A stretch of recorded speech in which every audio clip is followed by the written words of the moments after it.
Simon Cowell's net worth in 2025, and the massive American Idol payday he walked away from.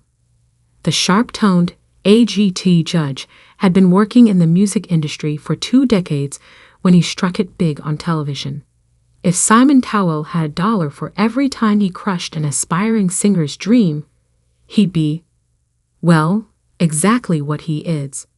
A very rich man with an enormous net worth.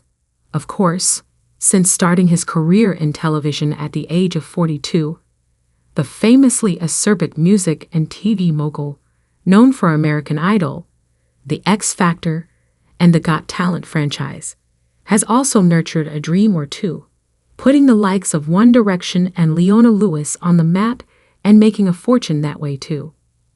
That's what makes me happy. If I think that we've done a good job, we found a great artist in the auditions, or we've made a great record, he told Interview magazine back in 2011, when The X Factor was just coming to the United States, and a year after he left American Idol. I still get a big buzz out of that. Keep reading to find out how Cowell started his career and what he's earned since. How did Simon Cowell start his career? Cowell grew up in the posh village of Radlett in Hertfordshire, England, the son of a ballet dancer mother and EMI executive father. Despite having a fairly idyllic, traditional upbringing, the ambitious Brit went off the beaten path at a fairly young age, dropping out of Dover College, a boarding school in southeast England, when he was just 16. I really realized when I was a young kid that I wasn't particularly academic, he told Independent. I found the whole process tedious, boring, monotonous, too many rules, and I'd made up my mind.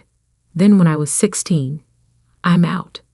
He had a handful of post-dropout jobs, including a gig as a runner at Elstree Studios, the studio that would go on to make The Shining, but it was his lowly position in the mailroom at EMI, a job he got with his father's help, that set him on the path to music executive stardom. There are reports that Cowell's dad was a music agent, but he actually worked as an estate agent in EMI's real estate division. It was good, because I did get a chance to understand what everybody did in the company. Cowell said of his mailroom stint in an interview with Steve Bartlett for The Diary of a CEO. There were a few people who were really, really kind to me, and they explained what they did. They explained to me how music publishing worked, what they do for the writers, the catalogs, everything. So I started to get an understanding of how the music business worked. I also glimpsed some of the checks that were coming in, being in the mailroom, and my jaw dropped seeing how much Kate Bush, for instance, earned, and it was like, bloody hell. If you do well in this business, there's a lot of money. I had no idea. Unfortunately, Cowell, who was making just £18 a week at the time, wasn't seeing much of that money. After a year and a half of waiting around for a promotion, he left EMI to follow in his father's footsteps as an estate agent. A month later, he recalls, "My mom just said to me, 'You're really unhappy, aren't you?' And I said, 'Yes, I'm really unhappy. I hate this.'" Cowell's dad then approached the man who was running EMI Music Publishing at the time, an acquaintance, and as Cowell recalls it, said, "I can't believe after 18 months, you didn't give Simon at least a little promotion." Next thing Cowell knew, an opening suddenly arose at the record company. My mom, I remember her face, she said, "I got some really exciting news for you." And I said, "What?" She said, "I think there's a better job for you at EMI Music Publishing, and you're gonna have an interview." And so, sometime around 1980, Cowell landed a job in the label's international department.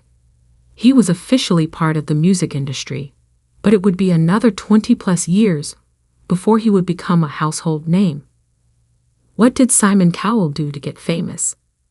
Cowell's rise to stardom came in 2001 as a judge on the UK competition show Pop Idol, created by Simon Fuller, who cast Cowell to be his mean judge. Simon has been a friend of mine forever, Fuller told Newsweek. So I called Simon up, and I said, "Look, I've got this idea. I need a partner in crime here."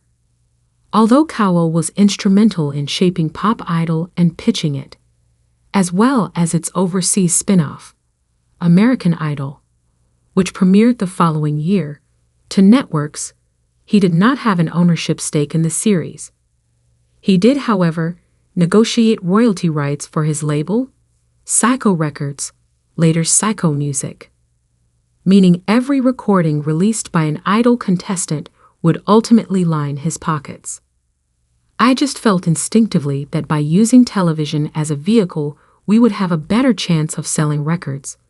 Cowell told The Guardian of his leap onto the small screen. But it was the record side of it, which was the primary reason for getting involved, not wanting to get my ugly mug on TV.